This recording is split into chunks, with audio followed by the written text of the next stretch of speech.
भयानक चुप हर पासे, किनारे शांत सतलुज दे भयानक चुप हर पासे, जिमें डैणा दे सिर खुले हनेरी रात इंज पासे, किते गिद्दड़ हुआंकण पे किते कल जोगना बोलन, चुड़ेला खून तरहाइयां प्याले खून दे टोलन।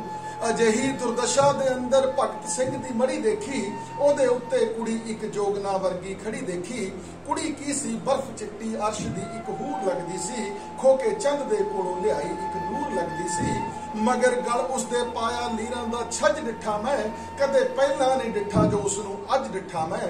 ओदे पैरां च छाले सी, ओदे नैणां च पानी सी, ओदे संधूर दे उत्ते किसे ने अग छाणी सी।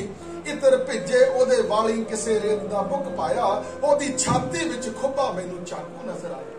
ओदी हर चीक आसमानां दे पड़दे पाड़ दी जावे, ओदे हौकियां दी गर्मी पर्वतां नू साड़ दी जावे। ओदे लू लू चो रत चो के मड़ी ते रुड़िया जांदा सी, वहन सतलुज दा घबरा के पिछां नू मुड़िया जांदा सी। ओदा अथरू जिथे डिगदा धरत नू अग लग जांदी, ओनू जे रब भी वेंदा तां ओदी अख वग जांदी। मड़ी नू पा गल वकड़ी ओ अथरू डोली जांदी सी, ओ लाड़ी सी आजादी दी ते इदां बोली जांदी सी। मेरे सरदार तैं दर ते मंगण खैर आई हां, निराशा मोड़ ना देवी के नंगे पैर आई हां। तेरे कदमां च सिर रख के रता कुछ रोना चाहती हां, जख्म दिल दे तेरे सामने ही बह के धोना चाहती हां। तू लम्मी तान के सोना मेरा संधूर लुट चलिया, चमन दे मालिया अंबां ते आया पूर लुट चलिया। मेरे केसां च हथ पाके मैं पूंजी तो कसीटी गई, मेरी असमत दिने दीवी ही पैरां हेठ पीसी गई। मेरे हत्थां दी बहंदी नू ओदी संगीन चट दिया, मेरे मखमल दे वाला नू ए पूंजी गहन पट दिया। खिलारी केस कल जोगन है दंदियां पीस दी आउंदी, मैं पूंजी हां ओ इदां चीक दी आउंदी। ए कह उस गश खादी मथा मड़ी ते वज्जिया, मड़ी फट गई ते मड़ी अंदर पिया सरदारियों गज्जिया। खबरदारो वतन वालियो सुनेहा मैं सुनाउंदा हां, कवि हां मैं वतन दा भार लाउंदा हां। सुनो गोबिंद दे पुत्रो सुनो नलवे दे यारो, किसे झांसी दे अणको किसे सांगे जिहे संदारो। सुनो पड़दा अणख दा पाड़ दिता है, शर्म वालियो सुनो थोड़ा गुलस्तान साड़ दिता है। शर्म कित्थे है सरदारो जरा बोलो मैं पुछदा हां, उठा के सिर जुबान अपनी खोलो मैं पुछदा हां। गुरु दत्त बन के सरवाला जदों घोड़ी ते चढ़िया सी, फांसी ते खड़ा हो शगन हत्थां च फड़िया सी। तुसी तक्किया सी तिन्नां दी जदों बारात जांदी सी, वतन वालियो आजादी दी कुड़ी सिर दे के लियांदी सी।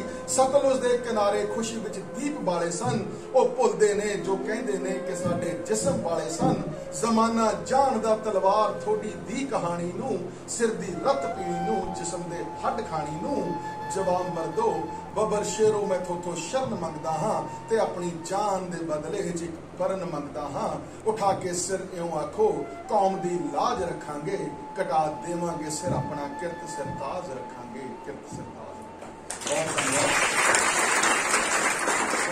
बहुत वड्डा दिहाड़ा भारत सरकार वालों आज़ादी का महोत्सव प्रोग्राम दौरान रेगूलरली साढ़े 75 साल आज़ादी दे हो गए ने, और वो 75 साल सैलीब्रेट करने लिए लगातार प्रोग्राम लिखे जा रहे हैं।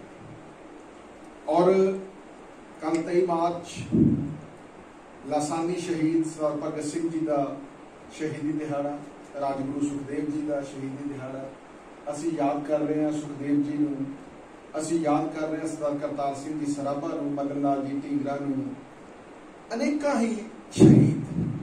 और असी उस धरती दे वाशिंदे हाँ, वसनीक हाँ, रहण वाले हाँ, नागरिक हाँ, जिथों आज़ादी दी लहर दा मुੱਢ ਵੱਜਿਆ, जिथों आज़ादी दे लई साडे आज़ादी दे परवानियां ने अपनी जानां कुर्बान कर दित्तियां। और असी जिहड़ी अज खुलियां फिजावां दे विच साह लै रहे हैं, it's all because of their सैक्रीफाइसिस।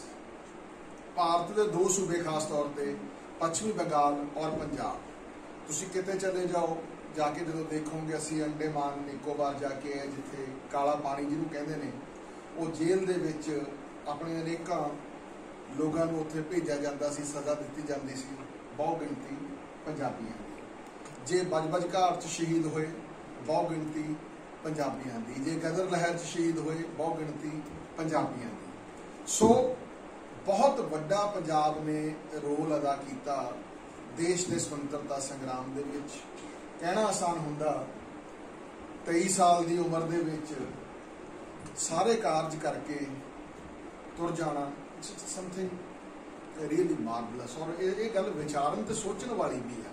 असी 23-24 साल की उम्र च सिर्फ माड़ा मोटा सोचना शुरू करते हैं, और तुसी इमेजिन नहीं कर सकोगे भगत सिंह होरी कितना पढ़े हुए सी, कितनियां किताबां उन्होंने पढ़िया हुई सी। किते भगत सिंह की जेल डायरी तुहानूं पढ़न का मौका मिले, उस किताबां दे विच उन्होंने लैटर लिखे ने। मतलब मैं हैरान रह गया पढ़दा भी यार 22-23 साल की उम्र का नौजवान 1000, 1200, 1500 का रेफरेंस दे रहा कि आ फलां किताब इदा पढ़न वाली है।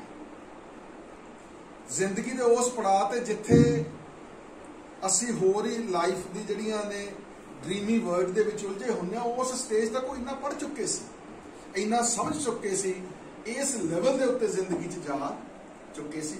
सो असी सारे सब तो पहला उन्होंने नतमस्तक हुंदे आ, उन्हां दी इस लासानी शहादत नूं सजदा करते हैं, शरधा के फुल अर्पित करते हैं, और वाहिगुरू अगे ये अरदास करते हैं कि परमात्मा सानू सारिआं नूं ये सुमत बख्शे, ये अकल बख्शे, ताकत बख्शे कि असी उन्हां शहीदां दे जिहड़े लए हुए सुपने ने असी उन्हां दे उत्ते अपने कुछ कदम तुर सकीए, कुछ कदम चल सकीए, असी अपने आप नूं चंगियां सोचां दे विच ढाल सकीए।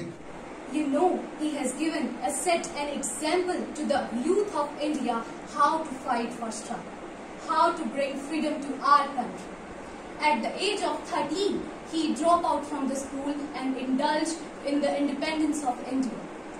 You must remember that he talked about growing guns in the field.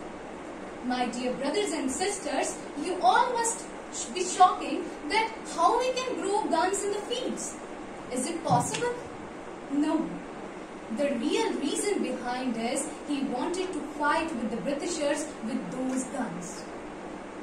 When her mother insisted her to marry, he ran to Kanpur. Do you know why? He said that if I will marry in the British period where the Britishers are ruling India, my bride will be my death. And therefore, no worldly thing can restrict me in attaining freedom of our country. And henceforth, he joined the Hindustan Republican Socialist Association. With the help of Sukhdev, they both arranged to take revenge of Lala Lajpat Rai. But with the mistaken of identity, they killed the assistant superintendent of police personnel. Despite being a Sikh, he shaved his beard, he cut his hair in order to restrict himself from the police personnel and successfully moved from Lahore to Calcutta. He was so inspired with the socialist revolution and the socialist Lenin, and he said, "They can kill me, but not my ideas. They can crush me, but they cannot crush my spirit." While living in jail, his mother met him, and do you know, he was laughing very loudly. The jail personnel are also very, they were also shocked. How can a person laugh so openly when he is so near to his death? And this is the charismatic personality of Shaheed Bhagat Singh, which in front of eyes of the people, and he rules the heart of people. He wrote 4 books in the jail, and they were lost. Some of them were burned, and only the personal diary was with us. And on page number 24, he wrote, "जिंदगी तो अपने कंधों पर जी जाती है, जिंदगी तो अपने कंधों पर जी जाती है, दूसरे के कंधे तो सिर्फ जयास के काम आते हैं." With this, I would like to conclude Shaheed-e-Azam's Bhagat Singh's life history and his journey towards independence of our country. Thank you. आज मैं आपके सामने भगत सिंह के बारे में कुछ कहना चाहती हूँ।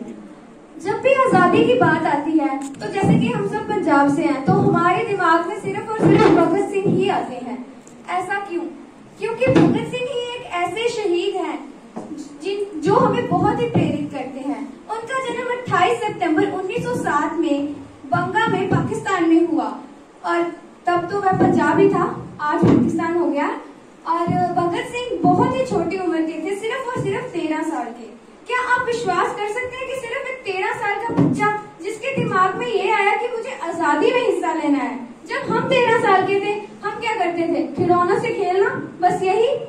और वो 13 साल के होकर उनके दिमाग में यह विचार आया कि मुझे आजादी में हिस्सा लेना है और अपने देश को आजाद करवाना है। और मुझे तो ऐसा लगता है कि भगत सिंह की ये बात हमें बहुत ही ज्यादा प्रेरित करती है।